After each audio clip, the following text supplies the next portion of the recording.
Hi friends, new सर्वोत्तम agriculture academy में आपका स्वागत है। मैं मुलायम यादव बायोलॉजी का आज चौथा और पांचवा संघ प्लेटी हेल्मिन्थीज और नीमाटोडा लेकर आया हूं। इसके पहले हमने आप लोगों को संघ प्रोटोजोआ, पोरीफेरा और सिलेंटेटा इन संघों के बारे में बताया है और इनका जो इम्पोर्टेंस क्वेश्चन है आप लोगों को लिखवाया गया है। और इनका क्रम क्या है, बढ़ने का क्रम हमने बताया था कि जंतुओं का जो वर्गीकरण किया गया है उनके बढ़ते हुए क्रम में किया गया है। हमने आपको प्रोटोजोआ में बताया कि इनका जो शरीर होता है वो कोशिका स्तर का होता है। तो अगर किसी जीव का जो शरीर है वो कोशिका स्तर का है, मीन्स उसका जो कोशिका एक कोशिकी है तो उसका जो शरीर होगा वो प्रोटोप्लाज्मिक लेवल का होगा। अब दूसरी बात आती है पोरीफेरा की। पोरीफेरा में जो शरीर होता है जीवों का वो बहुकोशिकीय होता है, लेकिन कोशिकाएं अलग अलग कार्य करती हैं, ऊतक का निर्माण नहीं हो पाता है। उसके बाद तीसरा हमारा संघ जो आता है सिलेंटेटा। सिलेंटेटा में कोशिकाएं एक साथ मिलकर काम कर लेती हैं, इसलिए जो शरीर हो गया वो कैसा बन गया, ऊतक स्तर का बन गया। उसके बाद बात आती है प्लेटीहेल्मिन्थीज। अब जो ऊतक है वो सब एक साथ मिलकर कार्य करने लगे और शरीर कैसे बन गई, अंग स्तर का हो गया। तो कोशिका द्रव्य स्तर का, साइटोप्लाज्मिक लेवल या प्रोटोप्लाज्मिक लेवल का, उसके बाद कोशिका लेवल का, उसके बाद ऊतक स्तर का, उसके बाद अंग स्तर का। प्लेटीहेल्मिन्थीज में अंग स्तर के जीव पाए जाते हैं, मीन्स इसमें जो जीव आएंगे वो अंग स्तर के आएंगे। सबसे पहले हम प्लेटीहेल्मिन्थीज के कुछ इंपॉर्टेंट चीज़ें बताते हैं आपको। सबसे पहले कि प्लेटीहेल्मिन्थीज दो शब्दों से मिलकर बना है, प्लेटी प्लस हेल्मिन। प्लेटी प्लस हेल्मिन। प्लेटी का मतलब होता है प्लेट या चपटी संरचना। आप लोग जानते होंगे, शादी विवाह में जाते होंगे या घर पे भी प्लेट लाइक स्ट्रक्चर होते हैं, उस तरह से होते हैं। कुछ तो जीव प्लेट के समान होकर राउंड होंगे और कुछ जीव प्लेट चिपटे होंगे और वो फीता के आकार के होंगे। मीन्स प्लेटीहेल्मिन्थीज के अंतर्गत आने वाले जो जीव हैं उनको हम पहचानेंगे कैसे। ए चपटे होंगे, चपटे होते हुए या तो ए राउंडेड होंगे या फिर फीते के आकार के होंगे, टेप। इसी में टेप वर्म भी आता है। लीवर फ्लू का आप जानते होंगे, राउंडेड होता है।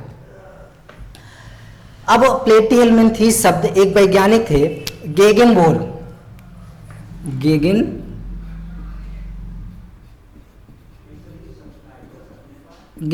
ने प्लेटीहेल्मिन्थीज शब्द दिए।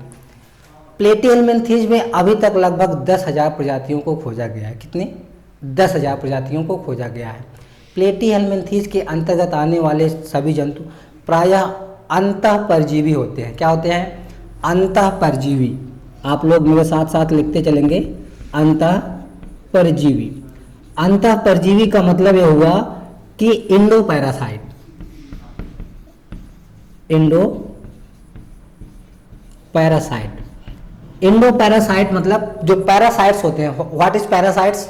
परजीवी क्या होते हैं? परजीवी सपोज करिए कि कोई भी जीव अपने पोषण के लिए किसी दूसरे जीवों पर अगर निर्भर रहता है और उसको कुछ न कुछ दुख हानि पहुंचाता रहता है, तो ऐसे जीव को या जंतु को हम क्या कहेंगे? परजीवी कहेंगे। और ये जो परजीवी होते हैं दो तरह होते हैं, बाह्य परजीवी और अंतःपरजीवी। बाह्य परजीवी आप लोग जानते होंगे, जैसे सर में जू पड़ जाते हैं तो ये क्या है? बाह्य परजीवी हैं। अंतःपरजीवी का मतलब जो शरीर के अंदर, अब जो हमारा इसके अंतर्गत आप लोग जानते होंगे टीनिया आती है, लीवर फ्लू का आता है, सभी आंत में पाए जाने वाले जंतु हैं। तो मीन्स अंतःपरजीवी होते हैं। क्या होते हैं? अंतःपरजीवी। तो बात है कि प्लेटीहेल्मिन्थीज संघ के अंतर्गत आने वाले जो जंतु होते हैं प्रायः अंतःपरजीवी होते हैं। जो शारीरिक संगठन की बात अगर हम लोग करते हैं तो इनका शरीर क्या होता है? त्रिस्तरीय होता है। इसके पहले हमने आपको सिलेंटेटम बताया था कि इनका शरीर द्विस्तरीय होता है, लेकिन प्लेटीहेल्मिन्थीज के अंतर्गत आने वाले जंतुओं का जो शरीर है त्रिस्तरीय होता है। मीन्स इनमें 3 स्तर पाए जाएंगे। पहला जो स्तर होगा वो होगा एंडोडर्म, उसके बाद मेसोडर्म, उसके बाद एक्सोडर्म,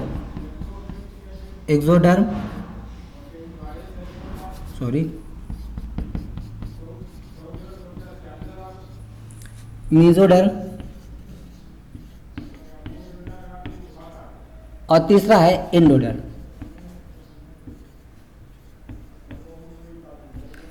तो इनका शरीर 3 स्तर का होता है। हमने आपको सिलेंटेटा में बताया था द्विस्तरीय होते हैं, मीन्स इसमें मेसोडर्म नहीं होता है। हम लोगों का भी शरीर त्रिस्तरीय होता है। दूसरी बात, त्रिस्तरीय के साथ साथ ये जो जंतु होते हैं ये द्विपार्श्व सममित भी होते हैं। त्रिस्तरीय द्विपार्श्व सममित, द्विपार्श्व सममित मतलब बाई सिमेट्रिकल, मीन्स इनको कहीं से भी आप मतलब एक जगह से 2 बराबर भागों में आप बांट सकते हैं। अगर किसी जीव को एक ही स्थान से, जैसे हम लोगों में है, एक स्थान से अगर आप काटेंगे तो दोनों साइड में बराबर इक्वल मात्रा में ऑर्गेनल्स मिलेंगे। तो ऐसे ही इस संघ के जंतु भी क्या होते हैं, द्विपार्श्व सममित होते हैं। नेक्स्ट बात हम लोग करते हैं, जो प्लेटिहेल्मिन्थेस संघ के जंतु होते हैं इसमें इनका लैंगिक जनन, जो लैंगिक तंत्र होता है वो पूर्ण रूप से विकसित होता है। मीन्स लैंगिक अंग की शुरुआत कहाँ से होती है, प्लेटिहेल्मिन्थेस संघ के जंतुओं से होती है।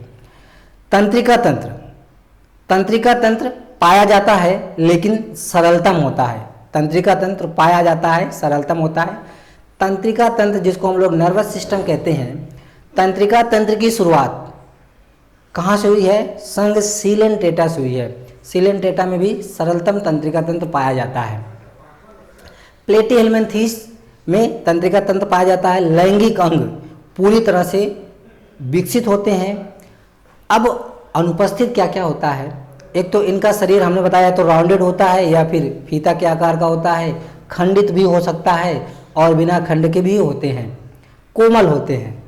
कुछ जंतुओं का शरीर जो है क्यूटिकल के द्वारा ढका हुआ होता है। अब बात हम करते हैं कि इसमें कौन कौन सी चीज़ें नहीं पाई जाती है। बात यह है कि सिलेंटेटा के जो जंतु प्लेटिहेल्मिन्थेस संघ के जो जंतु होते हैं ये अंतःपरजीवी होते हैं और पचे हुए भोज्य पदार्थों का सेवन करते हैं। तो इसमें देह गुहा अनुपस्थित होती है। क्या अनुपस्थित होती है, देह गुहा अनुपस्थित होती है, जिसको सीलोम कहते हैं, सीलोम। अब यहाँ पे हम आपको थोड़ा समय और लेंगे, देह गुहा के बारे में थोड़ा सा बताएंगे अलग, क्योंकि अलग अलग जंतुओं में देह गुहा से क्वेश्चन आते रहते हैं। देह गुहा के उपस्थित के आधार पर, देह गुहा के आधार पर जंतु 3 प्रकार के होते हैं, सीलोमेट, एसीलोमेट,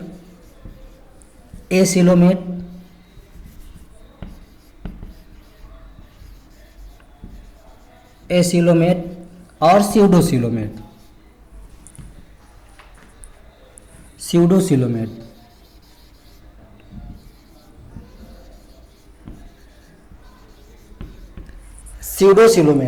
तो इस तरह से ये 3 तरह के होते हैं। किसके आधार पर भैया, मार्कर भी रखते हैं, देह गुहा के उपस्थित के आधार पर। कितने प्रकार के होते हैं, 3 प्रकार के। सीलोमेट ऐसे जंतु जिसमें देह गुहा पाई जाती है उनको क्या कहेंगे, सीलोमेट एनिमल कहेंगे, जिसमें देह गुहा पाई, जैसे केचुआ, कॉकरोच, खरगोश, गिलहरी, चूहा, जितना हमारे मैमेलिया हैं, इन सब में क्या होता है, देह गुहा पाई जाती है और ये इसलिए सीलोमेट होते हैं। ये साइजोकार्पिक कहलाते हैं, सत्य देह गुहा। उसके बाद दूसरा एसीलोमेट, जिसमें देह गुहा नहीं होती है।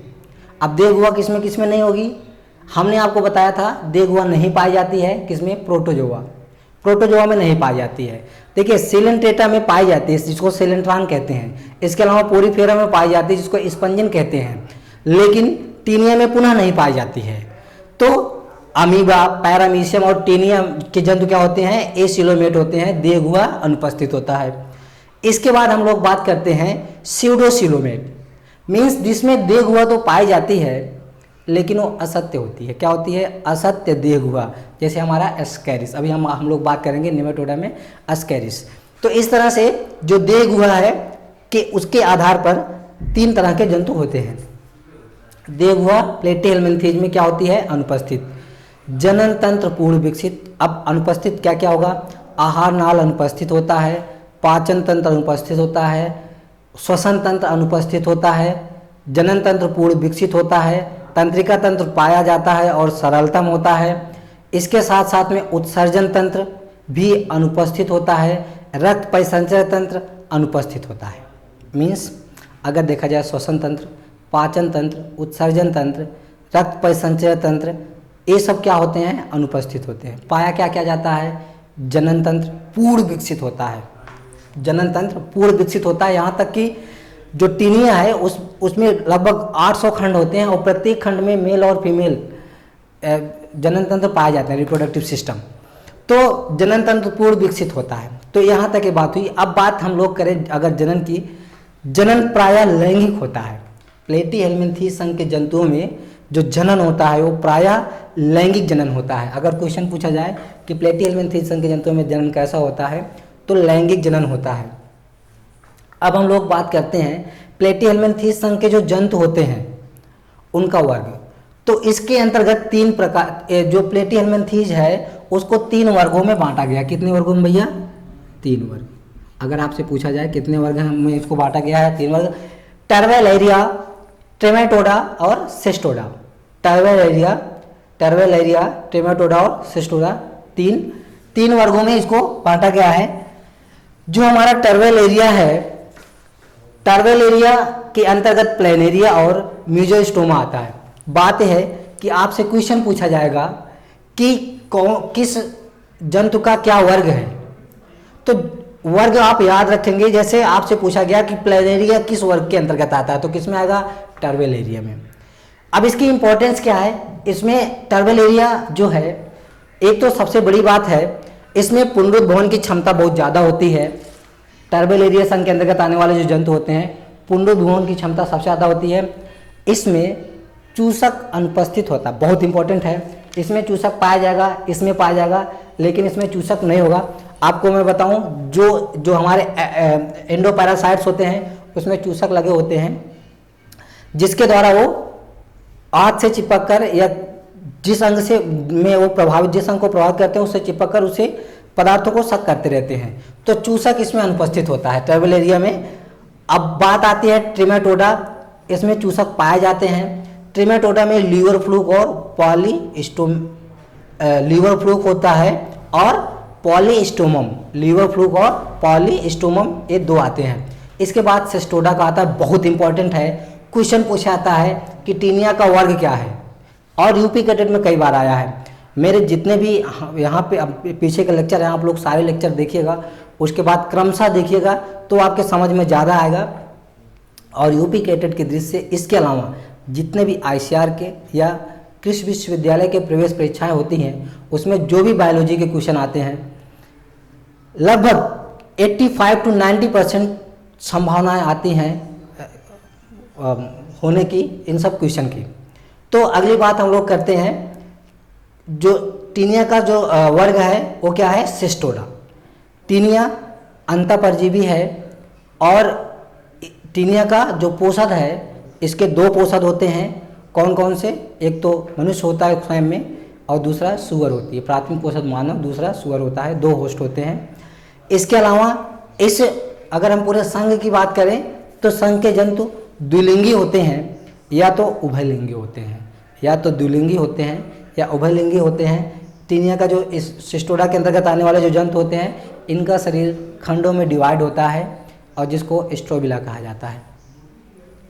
इस तरह से प्लेटीहेल्मिन्थीज संघ जो है वो समाप्त हुआ। अगली बात इसके बाद हम लोग करते हैं निमेटोडा। ये भी बहुत इंपॉर्टेंट है, निमेटोडा संघ। निमेटोडा को एस्काहेल्मिन्थीज भी कहा जाता है। निमेटोडा को दूसरे शब्दों में क्या कहते हैं भैया, एस्कै हेलमिनथीज। एस्कै हेलमिनथीज, एक्चुअली एस्कै हेलमिनथीज जो है निमेटोडा को कहते हैं क्योंकि इसमें स्कैरिस, आपको पता है स्कैरिस आती है, इसका दूसरा नाम निमेटोडा क्या क्या है, एस्कै हेलमिनथीज है।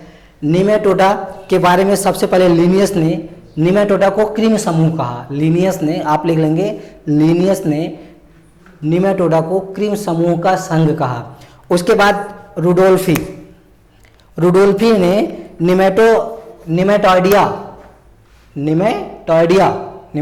निमेटोडा से बना हुआ है, निमेटोइडिया शब्द किस वैज्ञानिक ने दिया, रुडोल्फ ने दिया। और गेगनबोर्ड इन्होंने जो कहा है, गेगनबोर्ड ने निमेटो हेलमिनथीज कहा, एस्कै हेलमिनथीज को निमेटो हेलमिनथीज कहा, निमेटो हेलमिनथीज। निमेटोडा संघ के जंतुओं का अध्ययन क्या कहलाता है, निमेटोलॉजी कहलाती है। निमेटोडा संघ के जंतुओं का अध्ययन निमेटोलॉजी, प्रोटोजोआ संघ के जंतुओं का अध्ययन प्रोटोजोलॉजी कहलाती है। अब निमेटोडा संघ के जंतुओं का जो लक्षण है वो हम लोग बात करते हैं। निमेटोडा संघ के जंतु, कुछ जंतु स्वतंत्र होते हैं और कुछ जंतु जो है इसके परजीवी होते हैं। निमेटोडा संघ के जंतु जो है परजीवी होते हैं। इनका शरीर कोमल बेलनाकार धागेनुमा लंबा होता है। इनका शरीर कोमल बेलनाकार धागेनुमा लंबा होता है। द्विपार्श्व सममित होते हैं, त्रिस्तरीय होते हैं, द्विपार्श्व सममित त्रिस्तरीय। अब अगर हम लोग बात करें कि इसमें जो निमेटोडा संघ के जंतु हैं, निमेटोडा संघ के जंतुओं में सीलोम कैसा होता है, तो इसमें सीलोम तो पाया जाता है लेकिन वो असत्य सीलोम होता है, जिसको हम लोग क्या कहते हैं, क्या कहेंगे भैया, स्यूडोसीलोमेट, जिसको हम स्यूडोसीलोम कहते हैं। और जिस जंतु में स्यूडोसीलोम होता है उसको हम स्यूडोसीलोमेट जंतु कहेंगे। तो इसके अंतर्गत जो जंतु आते हैं वो सारे के सारे जंतु क्या होते हैं, स्यूडोसीलोमेट होते हैं। सभी जंतु क्या होते हैं, स्यूडोसीलोमेट जंतु होते हैं। आहार नाल पाई जाती है। आहार नाल दो सिरों पर खुलती है, अग्र सिरे पर मुख के रूप में और पश्च सिरे पर गुदा के रूप में खुलती है। इनका शरीर बीच में मोटा और किनारों पर सकरा होता है। जनन तंत्र पूर्ण विकसित होता है। श्वसन तंत्र अनुपस्थित होता है। पाचन तंत्र अनुपस्थित होता है। परिसंचरण तंत्र भी अनुपस्थित होता है। इसके साथ साथ में उत्सर्जन तंत्र पाया जाता है। उत्सर्जन तंत्र की शुरुआत यहाँ से हो जाती है। इस संघ के जंतुओं में उत्सर्जन तंत्र पाया जाता है। जंतु एक लिंगी होते हैं। अगर बात हम प्लेटियम करें तो इनके जंतु क्या होते हैं भैया, द्विलिंगी। कई बार क्वेश्चन आया निम्न में से कौन सा द्विलिंगी जंतु है, तो द्विलिंगी जंतु इसमें टीनिया क्या होता है, द्विलिंगी होता है। मीन्स एक ही जंतु पर नर और मादा दोनों जननांग पाए जाते हैं, तो उस जंतु को क्या कहेंगे, द्विलिंगी। अगर जैसे हम लोग क्या हैं, हम लोग एक लिंगी हैं, नर जननांग नर पे और मादा जननांग मादा पे पाई जाती है। तो इस तरह से जो निमेटोडा संघ के जंतु होते हैं वो एक लिंगी होते हैं, नर अलग होगा और मादा अलग होगा, हम लोगों की तरह जैसे कीटों में होता है। उसके बाद निमेटोडा संघ की अगर हम लोग बात करें, निमेटोडा संघ के जंतुओं में जो एक्चुअली इनमें जो कोशिका खुद खाद्य पदार्थों का पाचन होता है वो बाह्य कोशिकीय होता है, पचाए भोजन का ये सेवन करते हैं। नेक्स्ट हम लोग बात करते हैं निमेटोडा संघ के वर्ग की। निमेटोडा संघ को दो वर्गों में बांटा गया है फैसमीडिया के उपस्थित के आधार पर। जिस संघ में फैसमीडिया पाई जाती है, वर्ग में फैसमीडिया पाई जाती है, उसको फैसमिड पाया जाता है, उसको फैसमीडिया। जिसमें फैसमिड नहीं पाया जाता है उसको एफैसमीडिया कहते हैं। निमेटोडा के अंतर्गत आने वाले जो जंतु हैं फैसमीडिया के अंतर्गत, जैसे एस्कैरिस है, क्वेश्चन पूछा जाएगा, एस्कैरिस हम लोग डिटेल में पढ़ेंगे, हमारे कोर्स में है। क्वेश्चन पूछा जाता है कि एस्कैरिस का वर्ग क्या है, तो एस्कैरिस का वर्ग क्या है, एस्कैरिस का वर्ग हो गया फैसमीडिया। एस्कैरिस का वर्ग क्या हो गया, फैसमीडिया। अब इसका अगर हम लोग जगत की बात करें तो इस समय हम लोग एनिमेलिया किंगडम पढ़ रहे हैं, एनिमेलिया जगत। और फाइलम की बात करें, एस्कैरिस किस संघ का जंतु है, तो निमेटोडा का है। फाइलम हमारा क्या है, निमेटोडा। तो एंटोरोबियस, बुचेरेरिया जिससे हाथी पाँव नामक बीमारी होती है। एफेसमीडिया के अंतर्गत आते हैं ट्राइलोबियस, कैपिलेरिया और ट्राइकिनेला। ये जो जंतु हैं किसके अंतर्गत आते हैं? एफेसमीडिया के अंतर्गत आते हैं। एस्कैरिस से अभी तक जो क्वेश्चन पूछा गया है कि निम्न में से किसका शरीर क्यूटिकल के द्वारा ढका होता है, तो एस्कैरिस आप लोग जानते हैं आंत में पाई जाती है और आंत की ये क्षमता होती है कि वो मांस को डाइजेस्ट कर सकती है। लेकिन एस्कैरिस का जो शरीर है वो चारों तरफ से क्यूटिकल के द्वारा ढकी होती है, जिससे जो पाचक एंजाइम होते हैं जो हमारे आंत के द्वारा स्रावित होते हैं और ग्रंथियों के द्वारा स्रावित होते हैं, वो पाचक एंजाइम इनके शरीर को प्रभावित नहीं कर पाते हैं। तो काइटिन की बनी क्यूटिकल के द्वारा इस संकेत जंतुओं का जो शरीर का बाहरी आवरण है वो ढका होता है। अब एस्कैरियोसिस नामक बीमारी होती है एस्कैरिस से, जिसको कंट्रोल करने के लिए एल्कोपार नामक दवा का प्रयोग किया जाता है। आज के इस अध्ययन में बस इतना ही। नेक्स्ट हम दूसरा टॉपिक अगले लेक्चर में लेकर आएंगे। धन्यवाद।